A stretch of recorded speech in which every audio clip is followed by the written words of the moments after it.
আগামী বছরের এপ্রিলে নির্বাচনের প্রস্তুতি নেওয়ার জন্য তিনি রাজনৈতিক দল এবং নির্বাচন কমিশনকে নির্দেশনা দিয়েছেন।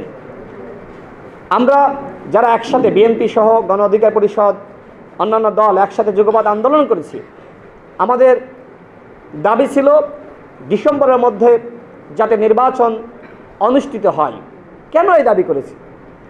কারণ জানুয়ারি থেকেই মোটামুটি গরম শুরু হয়ে যায়, যাই তাই গরম না, প্রচণ্ড গরম, অস্বস্তিকর গরম, রাস্তাঘাটে বের হওয়া যায় না। কিন্তু আমাদের মাননীয় প্রধান উপদেষ্টা আমাদের কথা শুনলেন না, অধিকাংশ দলের কথা রাখলেন না।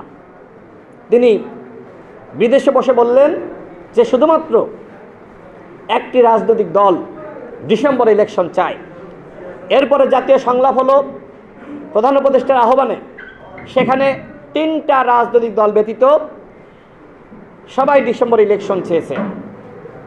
তার মানে কি? তার মানে অধিকাংশ দল ডিসেম্বরে নির্বাচন চায়।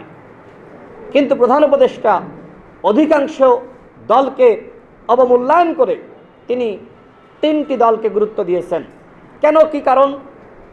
এর জবাবদিহিতা আমরা কি চাইতে পারি না? বাকিরা কি রাজনৈতিক দল না? বাকিরা কি আন্দোলন সংগ্রাম করে নাই? তাহলে বাকিদের কথা কেন মূল্যায়ন করা হলো না? জামাতের পক্ষ থেকে বলা হয়েছিল ফেব্রুয়ারি অথবা এপ্রিলে নির্বাচন, তারা রমজানের আগে নির্বাচন সেটিও বলেছে। এমনকি কোনো কোনো নেতা বলেছে যে অনির্বাচিত সরকার যতদিন থাকবে দেশ স্থিতিশীল হবে না। জামাতের কয়েকজন নেতা বলেছে, আপনারা বক্তব্য শুনেছেন। তাহলে কেন, কি কারণে রমজানের পরে নির্বাচন নিয়ে যাওয়া হলো? এপ্রিল তো প্রচণ্ড গরমের মাস, এপ্রিলে নির্বাচন হয় না। এপ্রিলে নির্বাচন করার বাস্তবতা নাই, এটি পাগলেও বোঝে, কিন্তু সরকারের উপদেষ্টারা বোঝে না। এর পিছনে কি কারণ রয়েছে আপনারা জানেন। নির্বাচন সংস্কার কমিশন তাদের পক্ষ থেকে প্রস্তাবনা রাখা হয়েছে, যদি প্রত্যেকটা আসনে 40% বেশি ভোট না পড়ে তাহলে ওই আসনে পুনর্নির্বাচনের আয়োজন করতে হবে।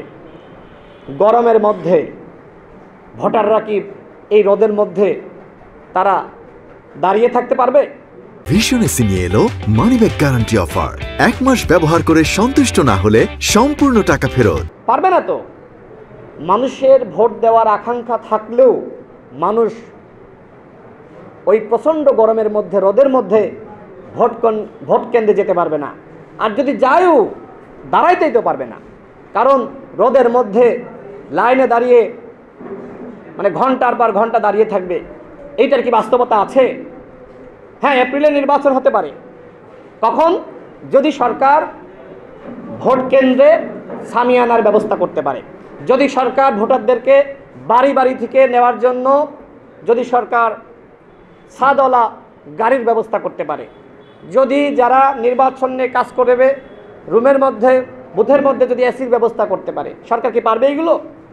সরকারের এই সক্ষমতা নাই। সুতরাং সরকারকে বলবো, আপনারা আপনাদের এই সিদ্ধান্তের পুনর্বিবেচনা করেন। এপ্রিলে নির্বাচন করার কোনো বাস্তবতা নাই। আর রমজানের 1 মাস, এই 1 মাস আমরা কি করব? যারা নির্বাচন করতে চায় তাদের সাথে তো আলোচনা করতে হবে। নির্বাচন তার উপদেষ্টারা করবে না, নির্বাচন তো আমরা করব, প্রার্থীরা করবে, রাজনৈতিক দলগুলো করবে। সুতরাং তাদের সাথে আলোচনা ছাড়াই একটি সিদ্ধান্ত জানিয়ে দিল হুটহাট করে। কতিপয় উপদেষ্টার একগুঁয়েমিতে, ষড়যন্ত্রে প্রধান উপদেষ্টা এই সিদ্ধান্ত জানিয়েছেন। চট্টগ্রাম বন্দর বিদেশিদের হাতে তুলে দেওয়া চলবে না।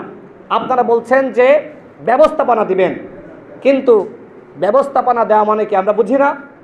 মূলত যে কয় বছরের জন্য ইজারা দিবেন, সেই কয় বছর ওই কোম্পানি বা ওই কোম্পানি সংশ্লিষ্ট দেশ তারা যা চায় তাই করতে পারবে।